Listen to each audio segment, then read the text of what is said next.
Bonjour à tous, bienvenue en Afrique. Le berceau de l'humanité, un continent d'une beauté et d'une diversité extraordinaires. Mais soyons honnêtes, l'Afrique fait aussi face à un problème majeur, un problème qui s'appelle la corruption. Oui, ce fléau insidieux qui gangrène les économies, anéantit les rêves et maintient les populations dans la pauvreté. Et le pire, c'est que ce n'est un secret pour personne.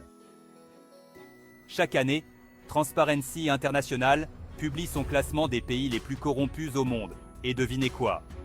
L'Afrique y est largement représentée. On dirait un concours dont personne ne veut remporter le prix. Alors, préparez-vous. Nous allons plonger au cœur du côté obscur de l'Afrique et explorer les 10 pays où la corruption règne en maître en 2024. Attendez-vous à être choqués, scandalisés et peut-être même à rire un peu, car parfois, face à l'absurdité, l'humour est notre seule arme. Commençons en force avec le champion incontesté de la corruption, la Somalie. Depuis des décennies, ce pays truste la première place du classement. C'est presque impressionnant de constance. Imaginez un peu aucune institution solide, un gouvernement central quasi inexistant et des factions armées qui se partagent le butin. C'est le Far West africain, en version XXL. Et le pire, c'est que même l'aide internationale, destinée à aider les plus démunis, finit souvent dans les poches des corrompus. On parle de détournement de fonds massifs, comme si c'était une pratique nationale. Résultat, le développement du pays est au point mort. La population vit dans le dénuement et les seuls qui prospèrent sont les bandits en col blanc. Et ne me parlez pas d'Al-Shabaab. Ce groupe terroriste profite du chaos ambiant pour prospérer, semer la terreur et imposer sa loi. C'est un cercle vicieux infernal, où la corruption engendre la violence, qui elle-même nourrit la corruption. En bref, la Somalie, c'est l'illustration parfaite de ce qui arrive quand l'avidité et l'impunité règnent en maître. Alors, comment s'en sortir? Excellente question. Des tentatives de réforme ont été entreprises, mais sans grand succès. Trop d'intérêts personnels sont en jeu, et les politiciens craignent souvent plus les représailles que la justice. Un véritable casse-tête. Passons maintenant au Soudan du Sud, le Benjamin des nations africaines, indépendant depuis 2011. On pourrait penser qu'un jeune pays est synonyme de renouveau, d'espoir, n'est-ce pas? Eh bien, pas vraiment. Dès sa naissance, le Soudan du Sud a été contaminé par le virus de la corruption. Et croyez-moi, c'est une pandémie bien plus dangereuse que le Covid. Le problème, c'est le pétrole. Le Soudan du Sud en regorge. Mais au lieu d'en faire profiter sa population, cette richesse est devenue une malédiction. Les élites politiques et militaires, au lieu de construire des écoles et des hôpitaux, se sont empressés de s'approprier les revenus du pétrole, se remplissant les poches au passage. Pendant ce temps, le peuple souffre.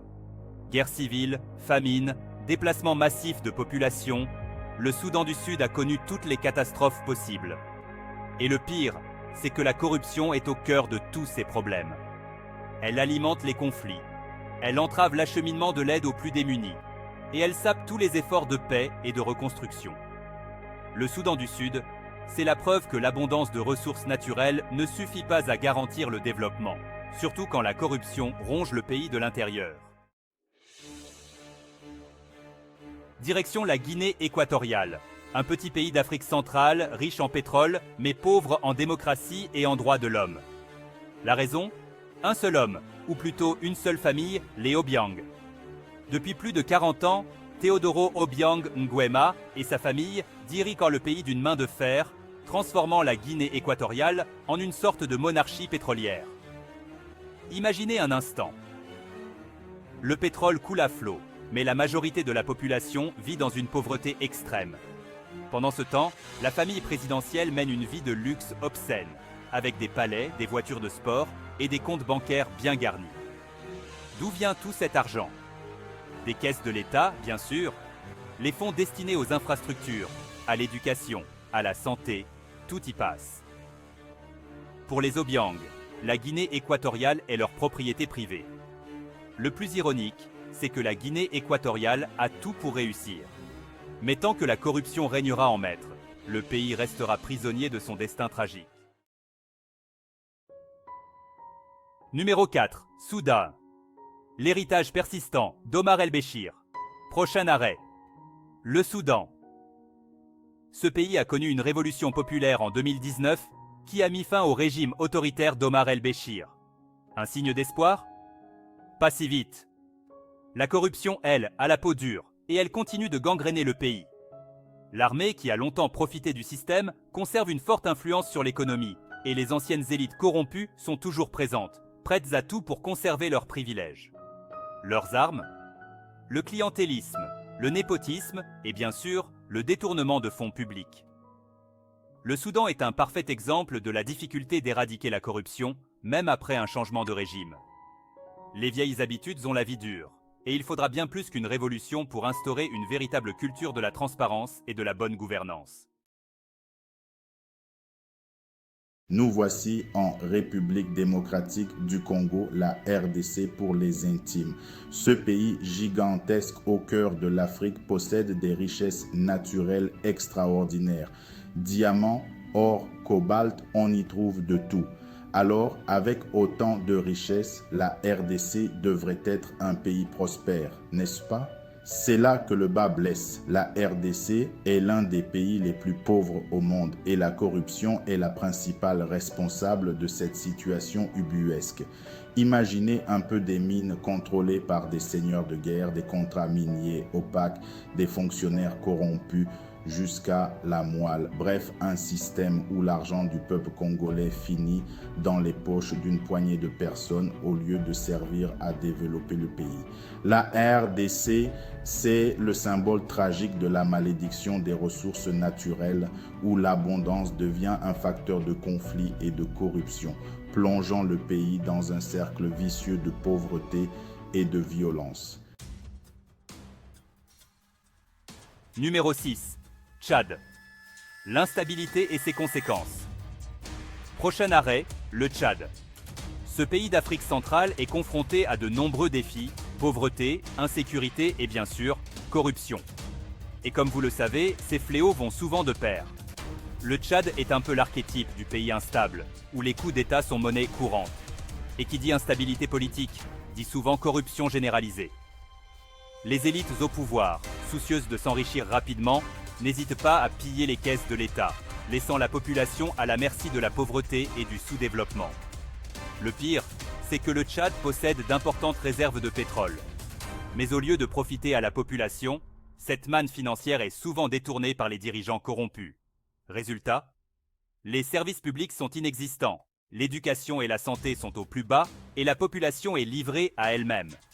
Le Tchad, c'est la preuve que la corruption n'est pas seulement un problème moral, c'est aussi un frein majeur au développement économique et social d'un pays. Accrochez-vous bien, nous arrivons en Guinée-Bissau, un petit pays d'Afrique de l'Ouest qui détient un triste record, celui d'être considéré comme un narco-État. Oui, vous avez bien entendu, un narco-État. En clair, la Guinée-Bissau est devenue une plaque tournante du trafic de cocaïne entre l'Amérique latine et l'Europe. Et le pire, c'est que les autorités sont loin d'être étrangères à ce trafic. Au contraire, la corruption est tellement répandue que les barons de la drogue ont réussi à infiltrer toutes les sphères du pouvoir. Imaginez un peu des policiers corrompus qui ferment les yeux sur les cargaisons de drogue, des juges qui blanchissent l'argent sale des trafiquants, et même des politiques de haut rang impliqués dans le trafic. C'est simple, en Guinée-Bissau, la drogue est devenue un business comme un autre. Et la corruption est le lubrifiant qui fait tourner la machine. Résultat, le pays est exsangue, la population vit dans la misère, et la violence liée au trafic de drogue fait des ravages. La Guinée-Bissau, c'est l'exemple tragique de ce qui arrive quand la corruption gangrène un pays jusqu'à la moelle. Direction le Burundi, un petit pays d'Afrique de l'Est enlisé dans la pauvreté et la violence. Et devinez quoi ? La corruption joue un rôle majeur dans cette situation catastrophique. Imaginez un pays où les fonctionnaires sont plus préoccupés par leur enrichissement personnel que par le bien-être de la population. Un pays où les services publics sont défaillants, où l'accès à la santé et à l'éducation est conditionné au versement de pots de vin. Bienvenue au Burundi. Le pire, c'est que cette corruption généralisée a des conséquences dramatiques pour la population. Elle prive les plus démunis des services essentiels, elle freine le développement économique et elle alimente les tensions sociales. Le Burundi, c'est la preuve que la corruption n'est pas un simple délit. C'est une arme de destruction massive qui anéantit l'avenir de tout un pays. Terminons notre voyage aux Comores, un archipel paradisiaque situé dans l'océan Indien. Mais ne vous laissez pas bercer par la beauté des paysages, les Comores sont aussi un pays miné par la corruption. Les Comores, c'est un peu le spécialiste des coups d'État et de l'instabilité politique. Et qui dit instabilité, dit souvent corruption.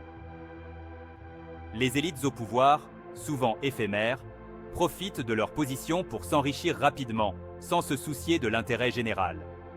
Résultat, les Comores restent l'un des pays les plus pauvres au monde, avec un système éducatif et un système de santé défaillant. La corruption, c'est comme un cancer qui ronge le pays de l'intérieur, empêchant tout développement économique et social. Les Comores, c'est la preuve que la corruption n'est pas une fatalité. Avec une réelle volonté politique et une justice indépendante, il est possible de s'attaquer à ce fléau et d'offrir un avenir meilleur à la population. Voilà, vous savez tout, ou presque, sur les 10 pays les plus corrompus d'Afrique en 2024. Un triste palmarès qui nous rappelle que la corruption est un fléau mondial qui touche tous les continents et l'Afrique n'est malheureusement pas épargnée. La corruption est un frein majeur au développement. Elle creuse les inégalités, elle mine la démocratie et elle nourrit l'instabilité. C'est un combat de longue haleine, mais il est crucial de continuer à dénoncer ce fléau, à sensibiliser la population et à soutenir les initiatives qui luttent contre la corruption. Alors, la prochaine fois que vous entendrez parler de corruption, ne détournez pas le regard. Engagez-vous, informez-vous et faites entendre votre voix. Ensemble, nous pouvons faire la différence et construire un monde plus juste et plus équitable.